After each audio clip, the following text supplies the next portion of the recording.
Hello, everyone, and welcome to another action-packed episode of War to Attitude. This is the 31st edition. I, of course, am your host, Brent Piles, and with me, as always, is a man who lives across the ocean and from the future. He is the ballroom brawling, disco dancing, dynamite stretching, intercontinental playboy. Folks, he's more over than beating a bunch of Italians in a football game. G.A. Wrestling, Glenn, how you doing?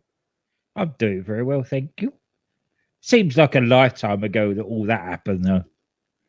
The bar and bowling, disco dancing, dynamite stretching. Well, it was. It was a lifetime ago. Just an old man now, seeing out his time. Well, I mean, you're not so old, bud. Thank you. No I'll problem. take that. No problem, Glenn. If you want me to isolate that sound, you can use it as your ringtone. No. I didn't think you would. I didn't think you would. So I saw. I didn't witness it because I turned the TV off when this match was starting because I was going to go to bed. So the Judgment Day won the tag team titles back last night, correct? I don't know because I've not seen any. Whoa, never mind. Scratch that. Put it in reverse, Glenn. I don't know. They might have. They might not have. I'm not 100% on that. I'm really not. I was actually looking for you to confirm it, so I'm not 100% sure if that's even true. No, because at the moment, yeah, until the end of the week, I haven't got things like Sky and internet connection. So I'm a dummy, Glenn. I forgot about all that. I'm a dummy, Glenn. I forgot about that. So I really don't know. I just saw something that made me think that they won them back, but I don't know 100% for sure. Yeah. Probably. If you do get a chance, go back and watch Walter and Bronson Reed. Those are two meaty men slapping meat right there. Oh, I will catch up with it by the end of the week. Also, I was hoping that Pretty Deadly would get a bit of a push now, but if Judgment Day are back with the titles, that's not going to happen, is it? Just annoying. Definitely not. I could have definitely seen them feuding with Rhodes and Jay, but that's definitely not going to happen with the Judgment Day. No. They would have been the perfect tag team to have put it back on a proper tag team. It would have been. What could have been, Glenn? What could have been? Darn it. Gosh darn it, Glenn. But maybe someday 2 tasty snacks and 1 meal deal will be the tag team champions. I know. I'm sure they will. Because what I saw from them, I managed to watch SmackDown on Friday. For anybody that hasn't heard the it was worldwide this week. Yes. We did I was at my mum's, so I had an internet and everything, so I was able to watch it. And also, if you haven't listened to that already, go back and do it because I was pretty intoxicated. Just slightly. I had a couple of libations for the show that continued during the show, and let's just say when I edited that thing, I went, I don't remember any of that. And you certainly didn't know about the rapping because you weren't around for it. I had no idea that Sugar Hill Gang Glenn Abbott was going to show up, but he did. Make the most of it. It's not going to happen very often. Exactly, pal. I'm usually the one trying to do some bad rapping, and I did. I tried to do several bad raps during that Halloween Havoc watch along. So make sure we watched the Chamber of Horrors match, like yes, an orgy of wrestling nonsense. We watched. So listen to that if you haven't already. It's hilarious. A man gets fried in the electric chair and then comes back to life. What more do you want? You got guys covered in powdered donut dust carrying a gurney. A referee with a camera on his head. Yeah. Yeah. These guys popping out of coffins. It was definitely something. It was 100% something. Well, you know what else was something, Glenn? And that is Raw is War from June the 16th, 1997. This took place in Lake Placid, New York. Glenn, do you know any special things about Lake Placid, New York? Is that up in New York where they had the bad weather, so they have the Winter Olympics, Lake Placid? You are correct, and that is where they had the 1980 Winter Olympics. And at the very arena that this Raw took place at, this time it was called the Lake Placid Olympic Center, the 1980 U.S. men's hockey team upset the heavily favored Soviet Union team 4-3 en route to winning the gold medal. It is known as the Miracle on Ice. Are you familiar with this one? I am, yes. Yeah, so that's some big historical things that happened in this arena. It's now known as the Herb Brooks Arena because it is named after the man who coached that U.S. hockey team to that gold medal. If you're interested in that, ESPN has a really great 30 for 30. It's called I can't remember what it's called. It's like Of Mice and Men or something like that. And it's literally one of the guys who was on the Soviet Union hockey team, and it tells like their story of coming up and how and leading up to that game. It's a really, really good 30 for 30. So if you got some time, check that out if you're interested in something like that. So that's really the only historical thing that happened at this arena that I could find. Nothing wrestling historical happened here. No. It's a bit chilly, isn't it, up there for that sort of thing? Be running around in your underwear. It is. Lake Placid, New York's not a good place to be running around in one's underwear, at least, in the winter months. But anyway, so we get into the show, Glenn, and they inform us that apparently Shawn Michaels and Bret Hart had a backstage fight last week. Which, if you read both their biographies, is true. Yes. But it was hyped up just a bit for TV, shall we say. As you would do with a wrestling show. Yes, exactly. I mean, if you watch any of the Dark Side of the Rings or anything like that, you will hear a full detailed story about what happened during this fight. Bret Hart ripped out a bunch of Shawn Michaels' hair. Jim Cornette still has the fucking hair to this day. And I believe this is all stemming from Bret having a bit of sunny days, right? I think that was exactly what it was, yes. Yeah, I think this is the first time he had laid eyes. He's laid eyes on Shawn in the backstage area since his sunny days coming. Yes. Yeah. If I'm Bret Hart, I probably would have done the exact same thing. So, well, there's worse things that could be said. Well, depends on what year it is. And then they tell us that Shawn Michaels now has re-aggravated his knee injury. He also has a neck injury. He'll be out of action for 4 to 6 weeks. Bret Hart also re-injured his knee in the fight, but he'll be back in just a few days, a.k.a. meaning Shawn Michaels took his ball, went home, and they suspended Bret Hart for a couple of days. What that means. Yeah, that is exactly what happened. They also let us know that since Steve Austin's tag team partner is currently out of commission, they will be having a tag team tournament. And the winner of this tag team tournament will face Steve Austin and a tag team partner of his choosing for the tag team championship. So that'll be interesting because, as we know, Steve Austin loves everybody. Yeah, that should go well, shouldn't it? With the way he plays with everybody, how well he plays with everybody. Yeah, that cannot go out without a hitch, right, Glenn? No way. No, that's right. And speaking of Stone Cold Steve Austin, he must have heard all of this, so he makes his way down to the ring. And I liked how JR and Vince were kind of like doing like the old, I think it's your turn. No, I think it's your turn. No, I think it's your turn to interview him. I was going to say, at this stage, Austin is opening these Raws more than Vince is. I mean, probably more than fucking anyone. Yeah, he comes out every week, I think, to start the show. Yeah. If we took like a poll, I would say it's like 80%. So Austin's talking about the tag team tournament. He said he doesn't need a tag team partner. He never wanted one anyway. And then, of all people, Mankind shows up on the screen. I guess Mankind did rescue him from Brian Pillman and the Hearts last week, didn't he? Yes. Yeah. And so Mankind says he wants to thank Austin for giving him the finger last week because he felt a bond between the two. And he thinks that Austin should pick him as his tag team partner. Austin then tells him, I don't want no freak show as my tag team partner. I didn't need Shawn Michaels out here with no long hair shaking his ass. And I don't need no Mankind either. Mankind then responds by saying, well, I already have long hair. I can get earrings, and I can shake my ass. In fact, I've got a nice ass, he said.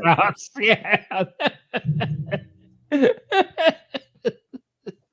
Not something you'd associate with Mankind.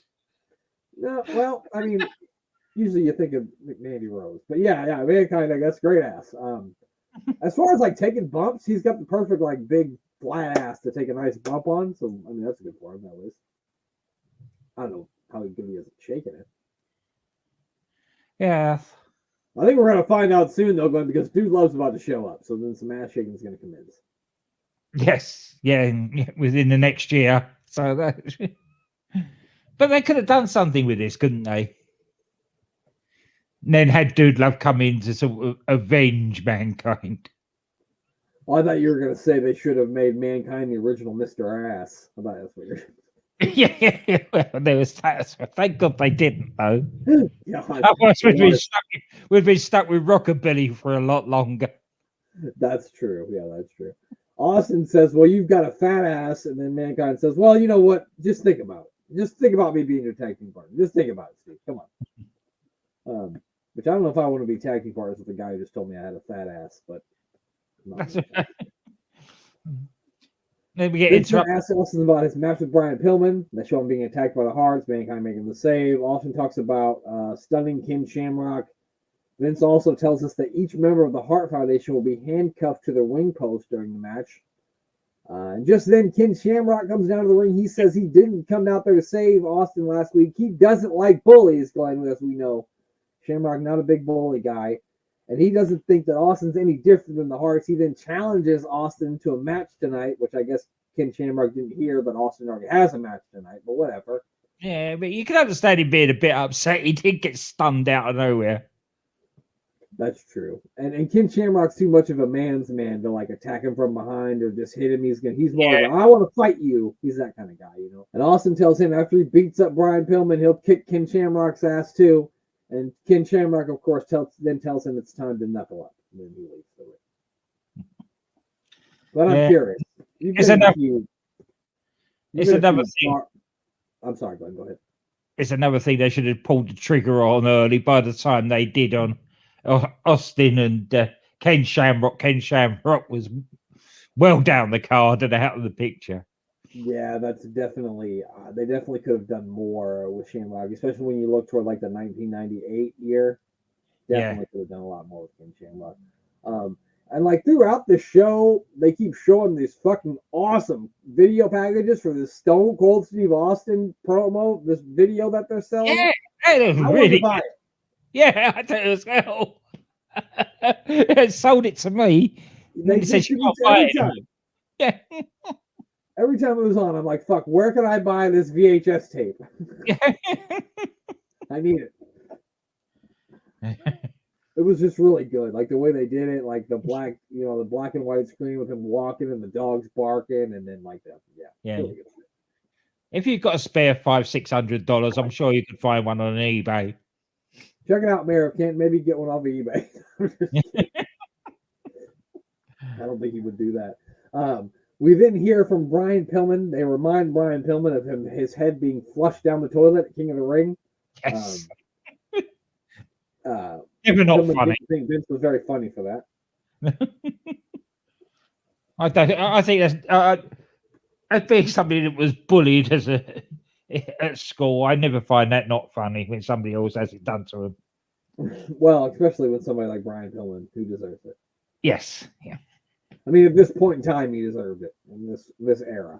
Then the Hearts, talk about the Hearts being handcuffed around the ring, and Pillman's like, Shamrock's not gonna have to worry about Steve Austin because I'm gonna take him out before he even gets a chance. And then Glenn, we head to the first match in the tag team tournament. Glenn, he got two really good wrestlers stuck in stupid costumes and with the worst gimmick on God's earth. And they put them up against Bulldog and Owen. Yeah, okay, I get what if you want to do Bradshaw and Wyndham in a tag team, but don't make them the new Blackjacks. Make them something else. Yeah, it looks so ridiculous. And they did that promo before the match too, and they sounded like guys who were trying to sound like cowboys. I mean, Bradshaw was okay, and I love Barry Windham, and Barry's always been a good promo, but whatever he was trying to do here wasn't good. Wasn't good. He seemed like he was aloof. Yeah. Yeah, well, they're not invested in it, are they? You could tell. You could tell during the match. Yeah. They're just not invested in it. They have this gimmick thrusted upon them, and they're just not interested in it. Anything in wrestling when you're the new something, you're fucked. Yeah, that's it. especially with two hardened pros like those two. Yeah. If you've got two young lads that are just coming through and you make them the new something, there's an excuse for that. Right. But when you've got two hardened pros that have done their time, and then you go and saddle them with the new bloody blackjack gimmick, well, this is Vince Russo at his worst. Bro, we'll give him mustaches, bro. Yeah. He probably did it because he hated JBL. Yeah, probably. Which I think a lot of people do. Yeah, I don't know. The only thing I really took away from this match is like Barry Windham and Owen Hart started the match, and I thought to myself, man, what a match Barry Windham and Owen Hart could have had, like in 1989. Oh my God, it would have been a barn burner. It certainly would. That would have been amazing. Yeah. Yeah, I mean the match was what it was. It wasn't very long. I think it was like 3 minutes long. Owen and Bulldog get the win when Bradshaw looks like he's going to powerbomb Bulldog, but the referee is distracted and Owen hits a heel kick, and Bulldog gets the pin on Bradshaw and so Owen and Bulldog, of course, will be moving on to the second round of the I don't know who's in this tag team tournament, but I'm picking Bulldog and Owen to win because who the fuck else would win? Yeah, of course. And of course, there's the usual dissension, the tag team that can't work together at the end between Windham and JBL. It's just sad. It is sad what they've done to him. It's not good. You wouldn't think back then that JBL would be like one of the longest reigning champions in SmackDown history. That's right. What a waste of Barry Windham. Boy, the WWF wasted Barry Windham a lot. Yeah, I know. He was tearing it up in WCW, and then they go and take him. And then he's going to be the stalker. It was the stalker earlier, like in 1996, where he had fucking stupid face paint. We didn't hear from, they tell us that we're going to hear from Paul Bearer and The Undertaker. Then they run down what happened with the Nation last week with Farouk, firing everyone but D'Lo Brown. And Farouk challenging The Undertaker and Johnson to a match this week. And we're going to find out the two new members of the Nation of Domination tonight, Glenn. I know you could probably barely sleep with anticipation of who is going to join the Nation of Domination. Oh, definitely not. Now, all you know is that they're going to be two black men. Because Farouk determined he's only going to have black men in the Nation from now on. Look, he said it. We didn't say it. He said they're going to be blacker. He definitely said it, didn't he? Yep, he did. He absolutely said it. Yeah. I'm losing it in my notes. Okay. Exactly. He said, I'm going on a quest to only have black people in my crew. Basically. Yeah. Yep. I mean, it makes more sense that way. I mean, that's what the Nation of Domination was supposed to be all about, right? That's right. Yeah. That makes sense. It should have been that way from the first one. I mean, why are the White Crush coming out there and giving the back power salute? Wasn't a good idea anyway. It doesn't make no sense. It didn't make any sense. So then we get another interview, this time with Shamrock, because tonight was fucking backstage interview night, for holy fucking sakes. They interviewed everybody twice. They did. This could have gone. This could have been at least half hour off of this show. Yeah, I don't know if it was scrambling or what happened, but this show felt so thrown together. Yeah, I think it's because they had such short matches, and the matches were. Spoiler alert: most of the matches are quite uninteresting. Yeah, there's like one good match on this thing. Yeah. No, don't stop listening, because it does get interesting. But basically, this show is all about storytelling. Yeah. So just bear that in mind as we go along, please. Don't criticize. I'll try to be as entertaining as I can. Yep. They ask you if he's ready for a guy like Stone Cold Steve Austin. And Glenn, if I asked Ken Shamrock if he was ready for a fight, what do you think you would say? Oh, no, I'd rather have a cup of tea with him. No, I'm saying, what do you think Ken Shamrock would say if I asked him if he was ready for a fight? He'd say, no, I'd rather have a cup of tea. No, he would say, time to knuckle up, of course. Of course he would. And that's what he says here. He says, tell Austin it's time to knuckle up. Yeah. Big knuckle guy, that Kid Shamrock. Anyway, so next we got a guy who's a big pig guy. That's right. Phineas Godwin is here, and he's going to be taking on the King of the Ring, Hunter Hearst Helmsley. And, thank God he's not Naked Midian yet. That's all I can say about this one. Yeah, they got not yet Naked Midian against not yet the King of Kings, just a king. He's just one king so far. They do let us know, however, that at the In Your House Canadian Stampede show, we were going to get a match between Hunter Hearst Helmsley and Mankind, which should be a lot of fun. And then Hunter starts like pushing around the guy in the ringside area who takes everybody's shit to the back. She like shoves him down and messes up his shirt a little bit just because she can. Yeah. I'm wondering, where the fuck is Ken Shamrock? Ken Shamrock hates bullies so much. Why isn't he putting this stuff in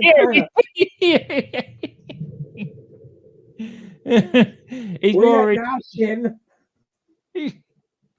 He's more interested in somebody that's out to bully the Hart Foundation than he is somebody that's out to bully the crowd. Yeah, I mean, if anything, Shamrock should like what Austin's doing. He's bullying the bullies. So it's fun. Yeah, very true.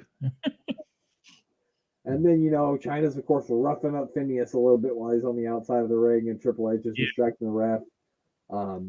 Phineas got a little bit of offense, but then, China ends up hitting him a little bit more, and then so Phineas decides to kiss China. What a mistake to make. Well, I know the last time a girl was hitting me, Glenn, I just kissed her. Yeah.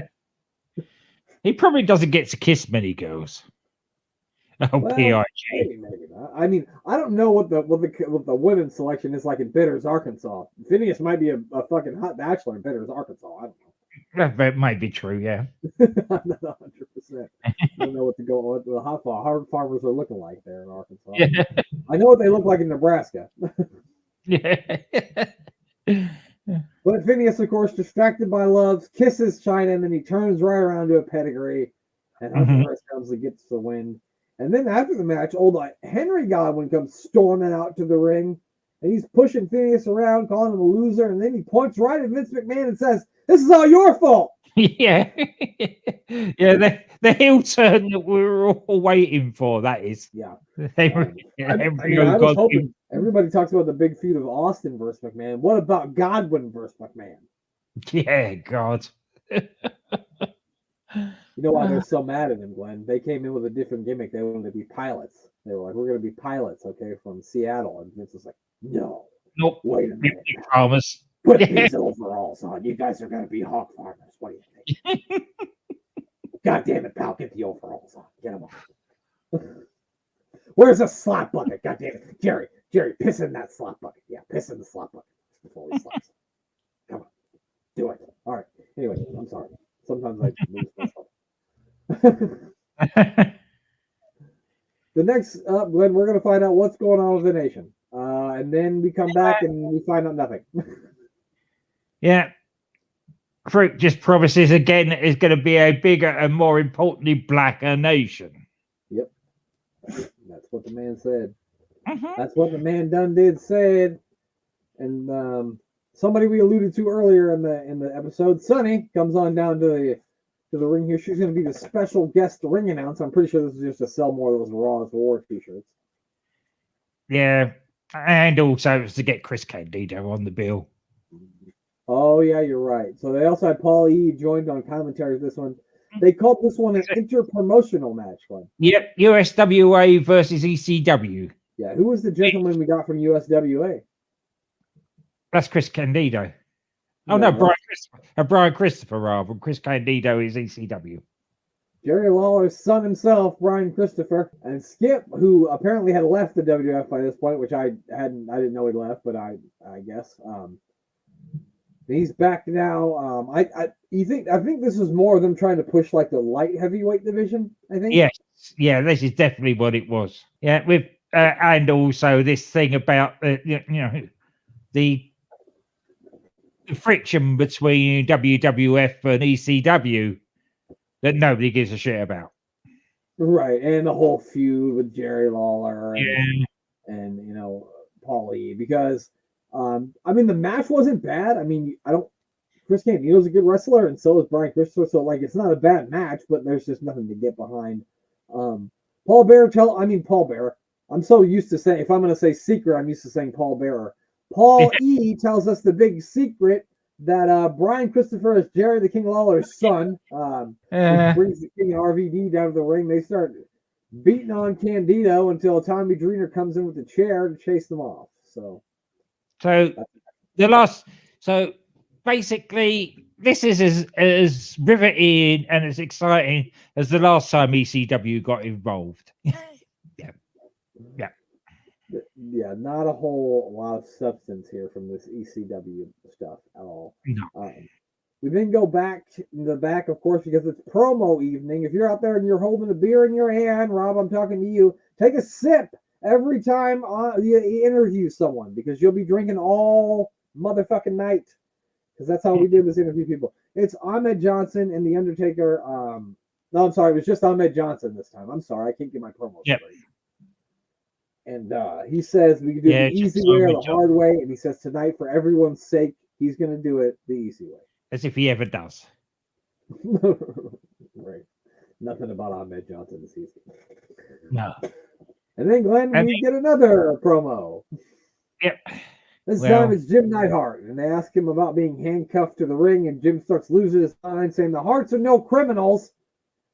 But he says he's going to show us tonight that crime pays. I tell you what, you were braver than I am that you noted down all these promos before matches started. I didn't even bother noting that. Well, unfortunately, every match has somebody doing a promo before the start of it. And they're not doing it any good. They're trying to hype things up that are unhypeable. Such a word.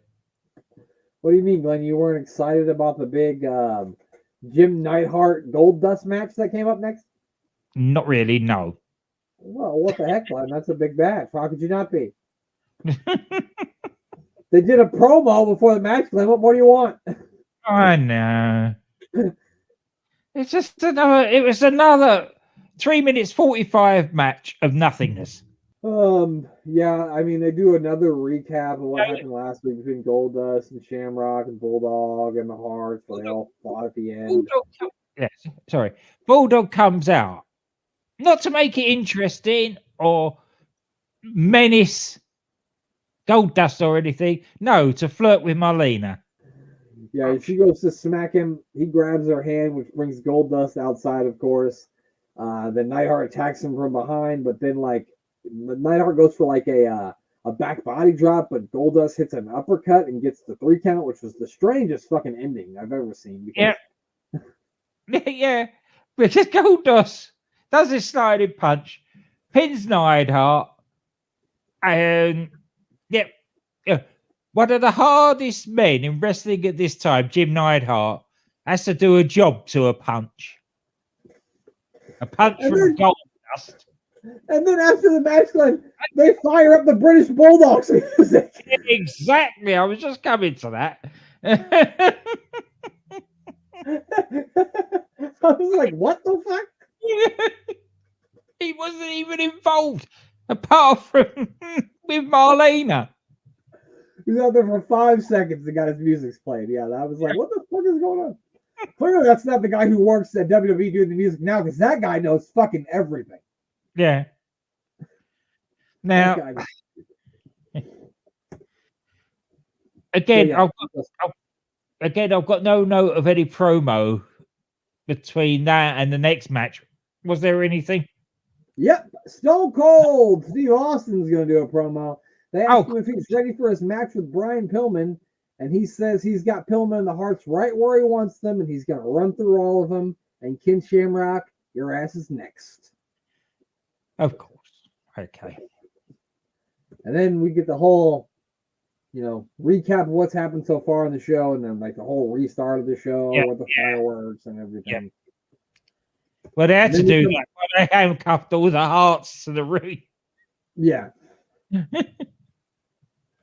And then, like, that, that's the only good match of the night comes up next with Stone Cold Steve Austin versus Brian Pillman. Yeah, it was. They come out, and they're going to, cuff. Wouldn't it have just been easier to make the Heart stay in the back? Because if you handcuff them to the ring, they're eventually going to get involved. Somehow. Yeah, they're all close to the ring. They're fucking right there. Handcuff them to the guardrail or something if you're going to handcuff them. Right. Just not let them out there. But I know I can understand why Steve wanted the stipulation that he wanted to keep his eye on them because he's been jumped times by them. So I can understand that. But have them handcuffed to the guardrail and not that close to the ring.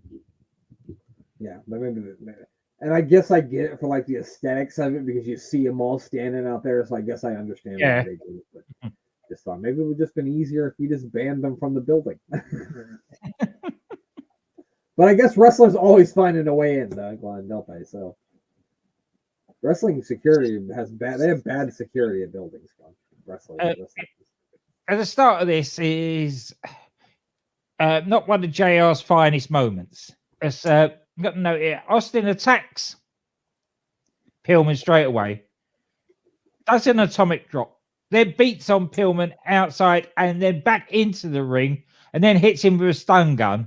And JR at that time is doing his usual history spewing about the Bengals, what university and everything, or what college or whatever Pillman went to, and where Steve Austin came from, and everything but what was going on in the ring. Like, this isn't the time for that. We all know about what Stone Cold Steve Austin does. We all know about what Brian Pillman has done. And this is like a blood feud. You know what I mean? Like, he broke Pillman's fucking ankle, and then he broke into his house, and Pillman almost shot him. We don't even talk about where they played football at in college. No, that's like, I get doing it like if they're in an enhancement match or if it's their first couple matches in, but I don't need to know that Brian Pillman went to the University of Miami of Ohio every time he has a fucking match. I just don't. No.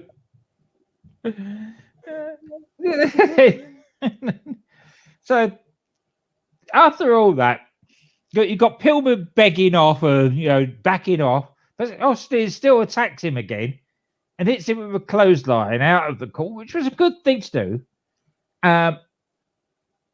Pillman then breaks Austin's eyes to get out of the way. So Austin is now chasing after Pillman, but decides that rather than going after the man that he's wrestling in the ring, to attack all the Hearts who handcuffed to the ring. Well, they're fucking standing there. You might as well, right? Yeah, that's true. Yeah. I get it. Yeah, he just starts beating them. So they're handcuffed and they're standing there, so I'm just going to punch them.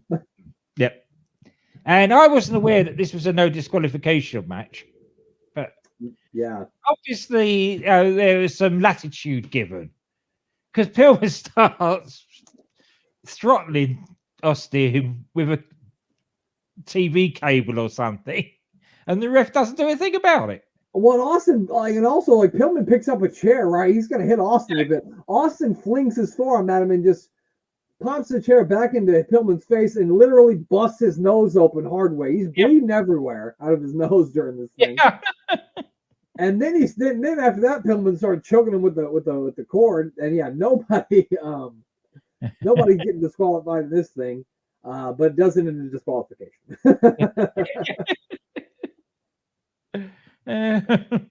But even Austin stuns the referee, and that's not disqualification.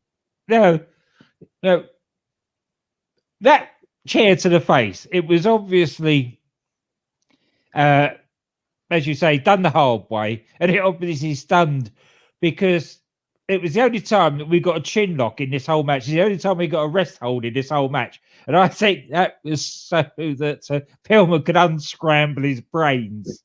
It's like, fuck! I thought I was playing with the Bengals again. Yeah. Like, fuck! What happened?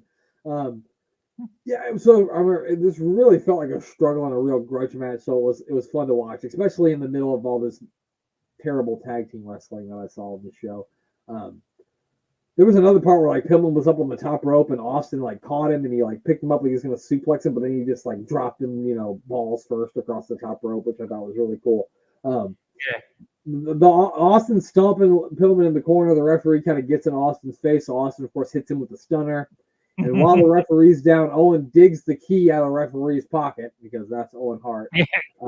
Yeah. He uncuffs himself. He gives the key to Neidhart. Then Neidhart gives it to Bulldog. They all get in the ring and start beating on Austin, which, of course, ends in the disqualification. And then Mankind, Ken Shamrock, and Goldust all come down to hit the ring to fight off the Hearts. That's the other thing, is that just before that as well, Pillman had brass knuckles. Oh, yeah, I forgot about that. And still, that wasn't disqualification. It took Owen to rob a dead referee, and then the whole family to start beating on Austin. To get a disqualification. To rob a dead referee. That might be one of my favorite lines in the show's history. That was great. Thank you. It looks like Austin's going to sneak up on Shamrock for another stunner, but Shamrock hits him with a suplex instead. Austin then takes Shamrock down. They start brawling. LOD comes out to try to break the guys up. Goldust gets on the mic and he's kind of like, we need 5 of our best to take on the Hart Foundation in Canada, and I think we've got 5 of the best right here. So what do you say? For one night, we'll go up there to Calgary and kick their asses. And Austin says, Gorilla Monsoon ain't gonna let me do it by myself, so I'll be y'all's teammates for one night and one night only. So we've got our 5 to take on the 5 from the Hart Foundation at Canadian Stadium. And that's where Survivor Series was born. Yeah, but not yet. This isn't an elimination match, one. It's just a 5-on-5 tag team. Yeah. And then, Glenn, it's time for the Super Soaker Rewind, because if you forgot 15 seconds ago, Austin stunned a referee. Just so you know. Yes, yeah. Why didn't we have Sunny Squirts? I would rather have that than a Super Soaker Rewind. They're going to plug Super Soakers. At least have her do something rather than just have us see what we saw 10 seconds ago. Yeah, at least the Sunny Squirts was a fun segment, at least for this show. Are you still there? Did you freeze? Somebody's calling, Glenn. God damn it. Oh, you here? I'm here. No, I don't know what happened there. Okay, we're good to go. Definitely. All right, Glenn, do you know what time it is after that match? Is Vader time? No, it can't be. No, it's not Vader time. It's motherfucking promo time for the 325th time tonight, Glenn. It's time for a backstage promo with the Hart Foundation. We talk about what just happened in the goddamn match, and they're talking about In Your House, and Owen says they're going to destroy them. And Pillman says the battle lines will be drawn in blood, and they're going to be walking into the dungeon at Calgary Stampede. So, of course. Then Sable comes down to the ring. She's also going to be a special guest ring announcer, apparently. Mm-hmm. Well, let's do something. Talk about driving this crowd up. Yeah, maybe a little bit. They also talk about like what happened with. They're clearly building something with Mero and Sable, with some dissension there, and Mero playing like the jealous husband. You know what I mean? Or the jealous boyfriend. Yeah, we'll get a lot more of that. Her coming out scantily clad and him trying to cover her up before long. Which was a great heel turn for me because I hated Mark Mero for that when I was a child. Yeah, yes. Yeah. I was 14. What do you mean? I want to see boobs. I'm 14. And then, Glenn, I was in my 20s and I still wanted to see boobs. Well, even in my 20s, I would have said the same thing. Yeah, but I was way more hyped up when I was 14 about. Yes, yeah. I mean, I still like him to this day, but yes, I would say I liked him more when I was 14, probably because I'd never seen him before. That's probably why I liked him. Yeah. Anyway, this show just took a weird turn. Anyway, You probably know more about these next two fucking guys than I do because JR had a lot to say about them, but I don't know who the fuck these guys were. This looked like two jobbers from 1992 facing off. No, they're not. They are probably number 5 in my list of all-time great tag teams. They were known, Bobby Fulton and Tommy Rogers, for anybody that, and they were known as the Fantastics. Through WCCW and NWA, they were one of the top tag teams there with Midnight Express and Rock and Roll Express. So, like, I've heard of the Fantastics. I've never really seen any matches that I can remember, and I definitely didn't remember either one of their names because to me, I was like, "What? Why are we doing this? Who the fuck are these guys? And why are they on Monday Night?" This is Vince's effort of trying to build a cruiserweight division. Take one of the top tag teams in the world. Probably not by this time. Yeah. At the late 80s, early 90s, one of the best tag teams in the world, and had them fight each other.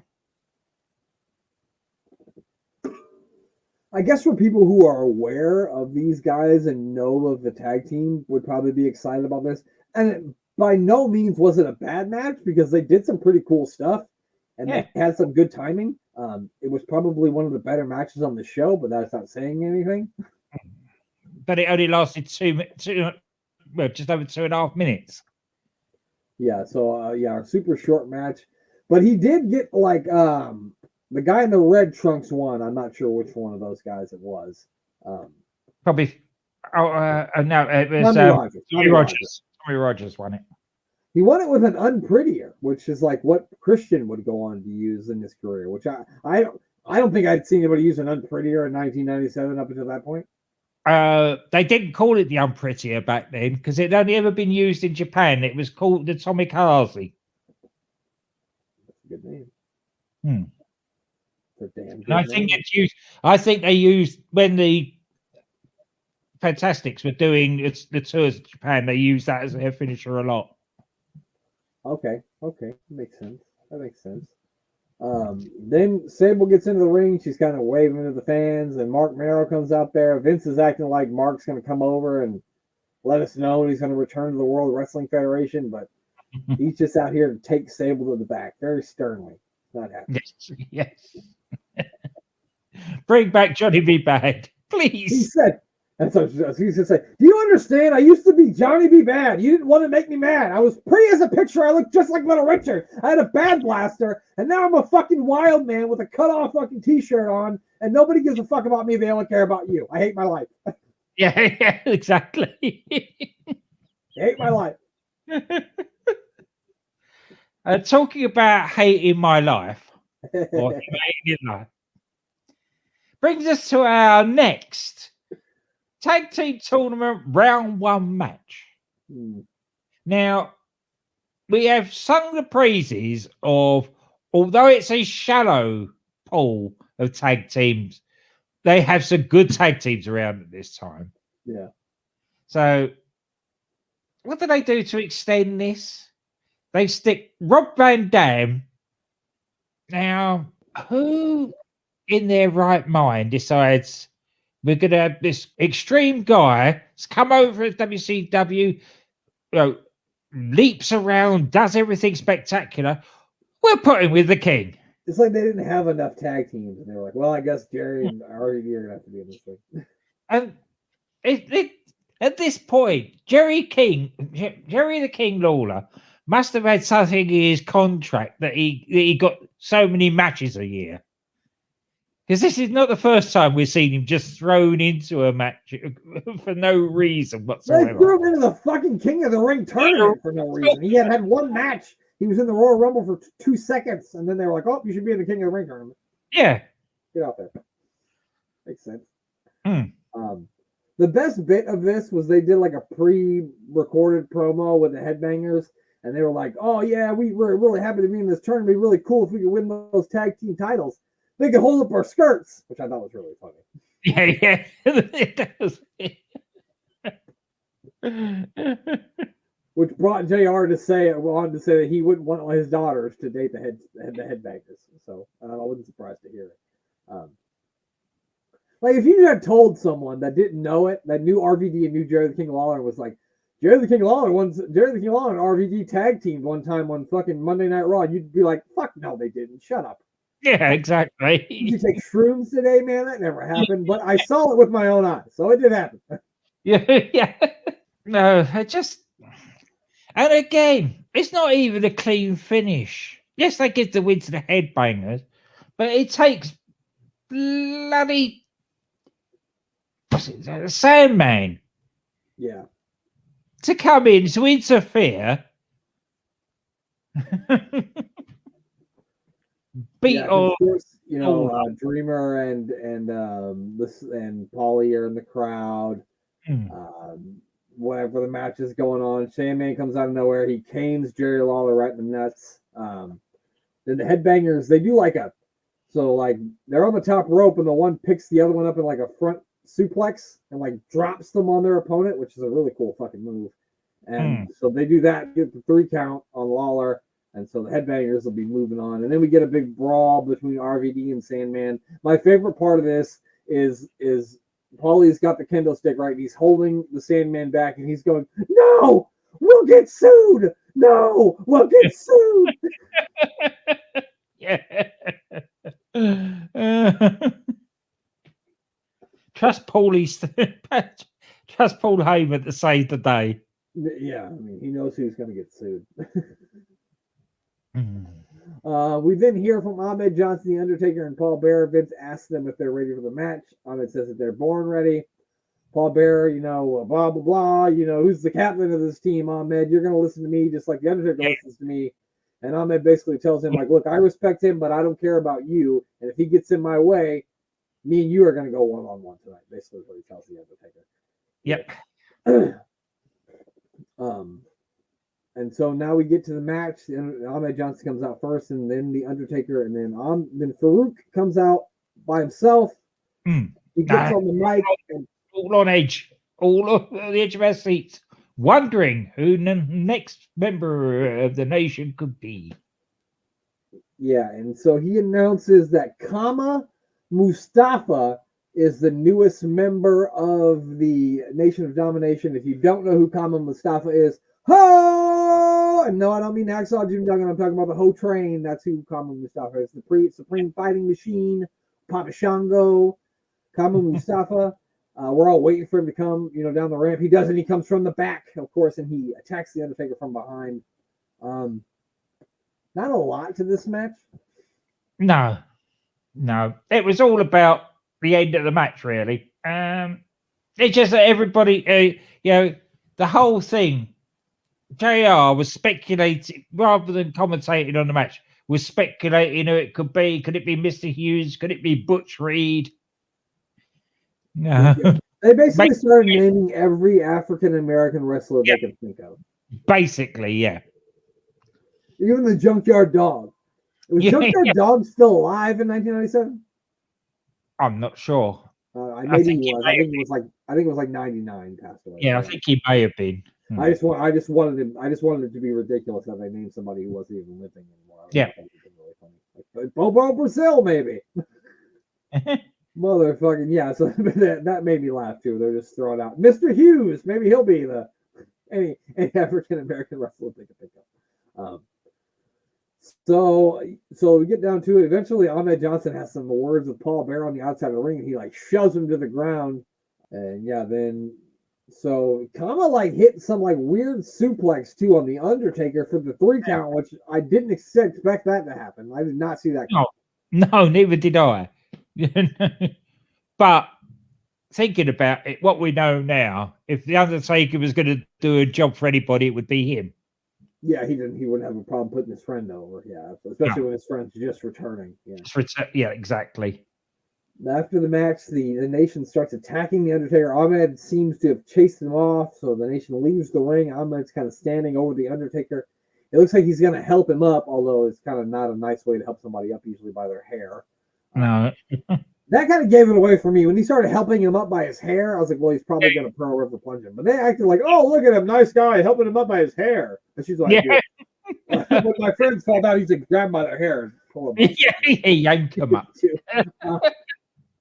He, of course, picks Undertaker up, hits a Pearl River plunge on him, leaves the ring, and now after battling the Nation of Domination for what seems like ever, Ahmed Johnson is now the newest member of the Nation of Domination. Basically, that's because Farouk couldn't find another African-American gentleman to join. I mean, apparently all those guys they named must have been busy. I'm not sure. Yeah. Not Or retired. I had forgotten that Ahmed Johnson ever joined the Nation, so I don't know how long this lasts for. Not very long, because he gets really badly injured not long after this. So it would have been interesting to see on where it would have went. How long it would have taken before Ron Simmons killed him. Yeah. I heard Bruce Pritchard say that, Ahmed didn't discriminate. He would hurt himself just as much as he hurt everybody else. Yeah. Which I thought was a hilarious line. Yeah. Yeah, if you're going to be unsafe for everybody, including yourself. Yeah, exactly. So who knew, Glenn, the newest member of the Nation of Domination was going to be Big T from Harlem Heat? He would later go on to be Big T in the Harlem Heat. That's why I said that. Yeah. But anyway, that's a wrap for the episode, the June 16th episode of Monday Night Raw. Glenn, who do we got to plug before we get out of here? We'll give a shout out to the guys from UTT. Apologies for not getting it all sorted for this weekend, but we will be catching up with you very soon. DC Doc at DDC Wrestling. Andy Bang Bang Podcast is coming back with his original co-host Steve at some point, and also they're recording at the moment or getting ready to record the next series of the Doctor Who podcast. So keep your ears open for that as well. It's the Doctor Who podcast with Danny Inside. Yeah, we will do the thing with the UTT guys. We will get that rebooked. I know we talked about that, but I had some real life situations happen, and I wasn't able to do that. But we will reschedule, and we will watch some Les Kellett. We've got to. We need to see it. We will. We need it in our lives. Make sure you check out the life and I don't know shit. The Life and Times of Psycho Sid if you haven't already. Best to watch it on YouTube, but you can listen on wherever you get your podcasts on whatever app you listen to your podcast. If you like watching jobbers die, definitely watch it on YouTube. Yes, absolutely. If you want to see jobbers be murdered, then check it out on YouTube. 100%. Make sure you check out AWI Pod Worldwide. This week we of course watched Halloween Havoc 1991. I think we're going to finish it up this Friday too. It's only going to be a two-parter because a few of the matches we have to skip because they're too good for our tastes. Yes, yeah. We don't want to see Steve Austin versus the natural Dustin Rhodes. Sorry. No.